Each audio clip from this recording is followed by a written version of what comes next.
मेरा नाम है मोहित और आपका स्वागत हमारे YouTube चैनल हिस्ट्री चैंपियन में।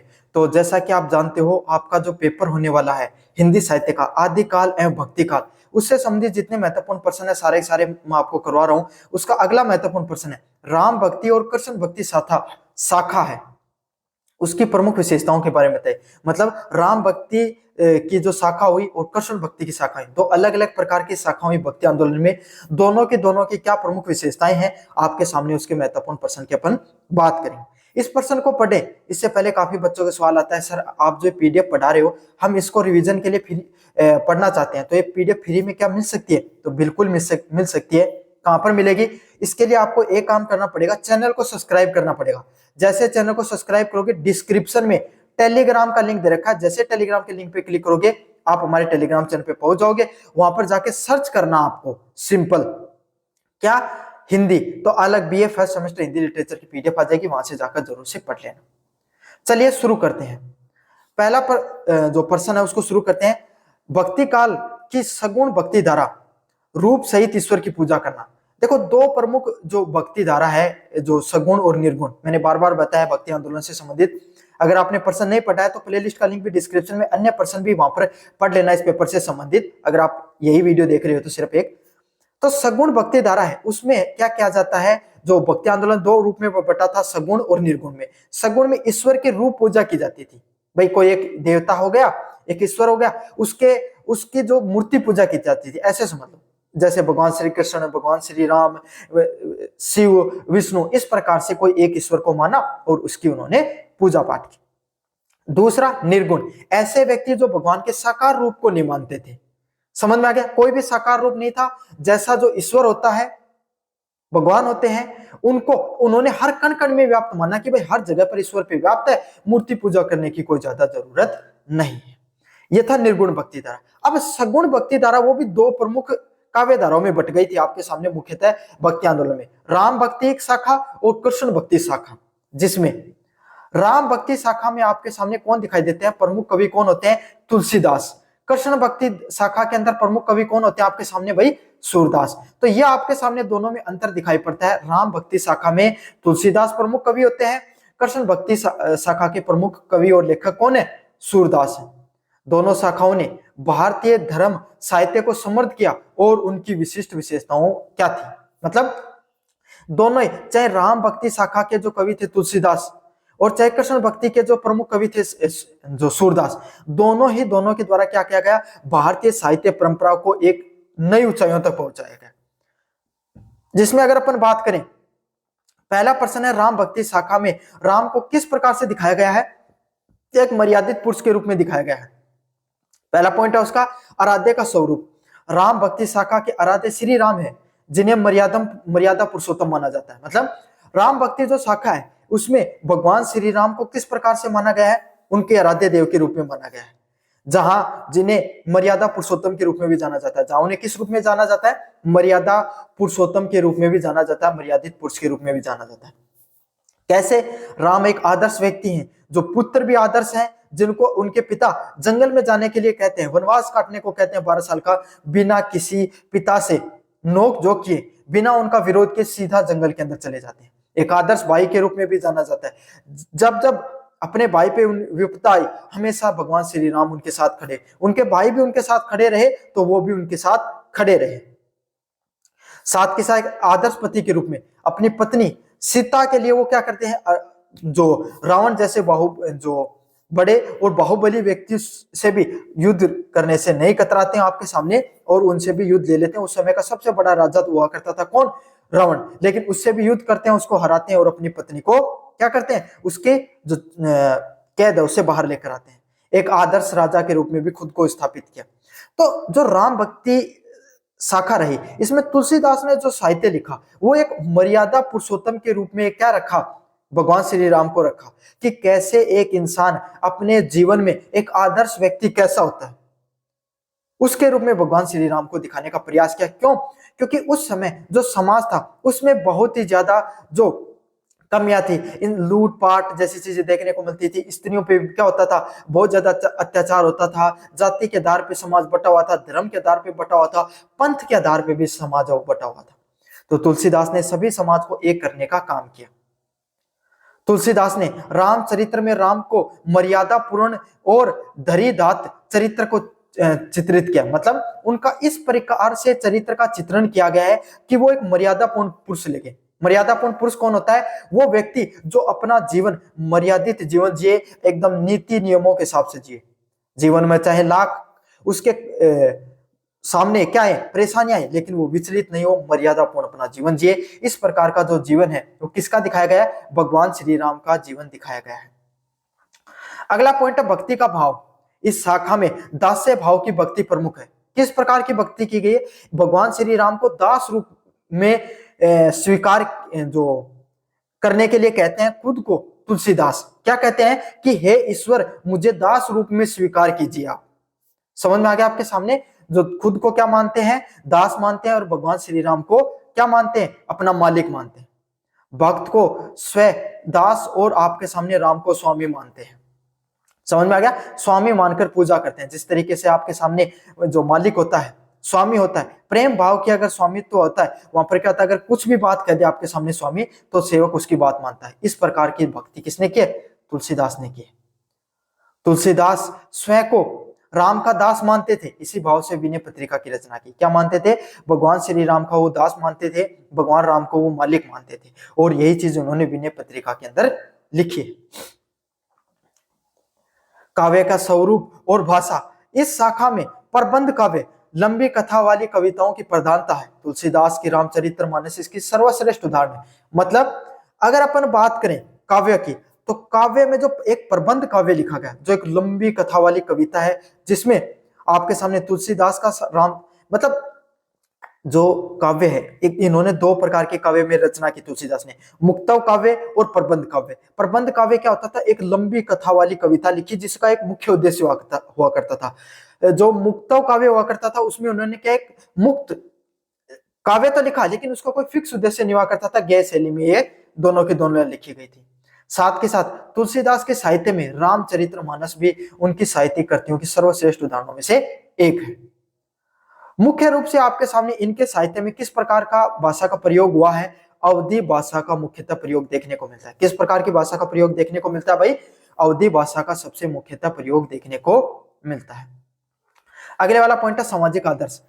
इस काव्य में उद्देश्य लोक मंगल, जनता की भलाई करना, आदर्श समाज, राम राज्य की स्थापना करना प्रमुख उद्देश्य था। मतलब जो साहित्य की रचना की गई तुलसीदास के द्वारा, उनका प्रमुख उद्देश्य क्या था? लोक मंगल करना, जनता की भलाई करना, आदर्श समाज, राम राज्य की स्थापना करना, जिससे व्यक्ति अपने कर्तव्य और मर्यादा का पालन करे। जिससे क्या हो, आपके सामने कोई भी व्यक्ति है वो अपना मर्यादित जीवन है वो जी सके। इस प्रकार के जीवन को जीने पर उन्होंने जोर दिया था। कृष्ण भक्ति शाखा, जिसमें कृष्ण की लीलाएं पुरुषोत्तम के रूप में दिखाई गई है। पहला प्रश्न है आराध्य का स्वरूप। कृष्ण भक्ति शाखा में आराध्य कृष्ण देव है, जिनकी लीला पुरुषोत्तम, आनंद और प्रेम लीलाएं करने वाला माना गया है। मतलब भगवान श्री कृष्ण की भक्ति धारा के आपके सामने जो प्रमुख व्यक्ति कौन है? सूरदास है। किसकी भक्ति की करते हैं? भगवान श्री कृष्ण की करते हैं। तुलसीदास ने जब भगवान श्री राम के ऊपर इन्होंने साहित्य की रचना की तो उनको मर्यादित रूप में दिखाया। सूरदास ने जब रचना की भगवान श्री कृष्ण के ऊपर, और जिन्होंने भी भगवान श्री कृष्ण के ऊपर रचना की, तो भगवान श्री कृष्ण का जो जीवन है वो कैसा है? अलग अलग प्रकार की लीलाओं में से भरा हुआ है। चाहे बाल लीलाएं हैं, चाहे गोपियों के साथ प्रेम क्रीड़ाएं हैं, या फिर राधा के साथ प्रेम क्रीड़ाएं हैं। उसके बाद में जब वो राजा बनते हैं तो उनको जो नीति व नियमों की क्रीड़ाएं, तो अलग अलग जो आपके सामने भगवान श्री कृष्ण की जो लीलाएं हैं उसको दिखाया गया। कृष्ण की बाल रूप में बाल लीलाओं को, किशोर रूप में राधा व कृष्ण की प्रेम लीलाओं पर ज्यादातर ध्यान दिया गया। तो भक्ति आंदोलन में जिन्होंने भगवान श्री कृष्ण पे साहित्य लिखा वो कैसा दिखाते हैं भाई? नटखट मेरा गिरधन गोपाल, सुना ना? भगवान श्री कृष्ण छोटे हुआ करते थे, मिट्टी खा जाते थे आपके सामने, है ना? माता यशोदा जब उनको डांटते कहते कि मुंह खोल के दिखा, तो तीनों लोग को दिखा देते हैं। समझ में आ गया? मक्खन चोर भी बोला जाता है। भगवान श्री कृष्ण मटकी से क्या करते थे? मक्खन निकाल कर खा जाते थे। तो ये उनके जो बाल लीलाएं हैं, जब छोटे बचपन में हुआ करते थे, तो बचपन रूप में आपके सामने जो किस प्रकार से वो चीजें किया करते थे, वो बाल लीलाएं कहलाती हैं उनकी। और इस प्रकार का जिन्होंने साहित्य लिखा, जो भगवान श्री कृष्ण के बचपन रूप का छोटे गिरधन गोपाल हुआ करते थे ना, उस समय का जो साहित्य की रचना की, उसमें वात्सल्य रस निकल के आता है। याद रखना, महत्वपूर्ण पॉइंट है। अगला, किशोर अवस्था में जब थोड़े बड़े हुए तो गोपियों के साथ किस प्रकार की लीलाएं करते थे, हंसी मजाक करना, वे दोस्तों के साथ इंसान किस प्रकार का जीवन जीता है, उस प्रकार का उनकी जो प्रेम संबंध रहे राधा के साथ, उसके बारे में भी विस्तृत रूप से बताया गया है। और इसमें कौन सा रस ज्यादातर दिखाई दिया? श्रृंगार रस है, वो मुख्यतः निकल के आता है। उदाहरण के लिए सूरदास ने सूर सागर में कृष्ण की बाल लीलाएं और गोपी प्रेम को चित्रित किया गया, जिसमें क्या दिखाया गया? सूरदास ने सूर सागर में भगवान श्री कृष्ण के जो छोटे बचपन की लीलाएं हैं उसको दिखाया गया है और गोपियों के साथ प्रेम को भी दिखाया गया है। अगला पॉइंट आपके सामने, भक्ति का भाव। इस शाखा ने वात्सल्य भाव, माता का पुत्र प्रेम, माधुर्य भाव, प्रेमी और प्रेमिका का प्रेम, इसको मुख्य रूप से दिखाया गया। मतलब दोनों प्रकार का प्रेम दिखाया गया। वात्सल्य भाव मतलब क्या होती है? कैसे एक माता अपने पुत्र से प्रेम करती है, उसको वात्सल्य प्रेम के नाम से जाना जाता है। माधुर्य प्रेम मतलब कैसे एक प्रेमी अपनी प्रेमिका से प्रेम करता है, वो दोनों के दोनों चीजें इसमें दिखाई पड़ती हैं इस प्रकार के साहित्य में। उदाहरण की बात करें, सूरदास ने माता यशोदा के लिए वात्सल्य प्रेम को दिखाया। मतलब माता यशोदा क्या करती हैं? भगवान श्री कृष्ण को बचपन में जो क्रीड़ाएं करते हैं वो उसमें किस प्रकार का आपके सामने रस निकल के आता है? वात्सल्य रस निकल के आता है। गोपियों में के माधुर्य प्रेम को चित्रित किया गया है, जिससे कौन सा निकलता है आपके सामने? श्रृंगार रस निकलता है। काव्य का स्वरूप और भाषा।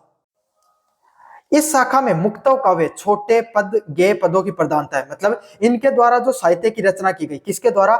जो आपके सामने जो सूरदास के द्वारा जो साहित्य की रचना की गई, इसमें किस प्रकार का काव्य की रचना की गई? मुक्तव काव्य की रचना की गई। किस प्रकार की काव्य की आपके सामने मुख्यतः जो रचना देखने को मिलती है? मुक्त काव्य की रचना देखने को मिलती है। छोटे छोटे पदों को गेय शैली में गाया गया।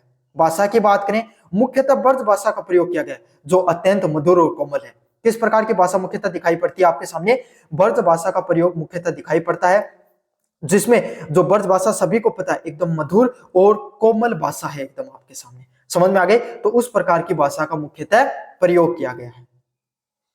अगले वाला पॉइंट आपके सामने, सामाजिक आदर्श। सामाजिक आदर्श की बात करें, यह काव्य आनंद, प्रेम व रागात्मकता पर अधिक बल देता है। किस चीज पर ज्यादातर महत्व देता है? आनंद पर। प्रेम करो भाई, आनंद के साथ जीवन जियो और रागमता के साथ जीवन जीने का उद्देश्य देता है, जिसमें क्या होता है आपके सामने? जीवन को सरलता और सहज आनंद के साथ जीवन को जीना चाहिए, इस पे सबसे ज्यादा जोर दिया जाता है। अब मुख्य विशेषताओं की बात करें, राम भक्ति शाखा के मुख्य जो व्यक्ति कौन थे?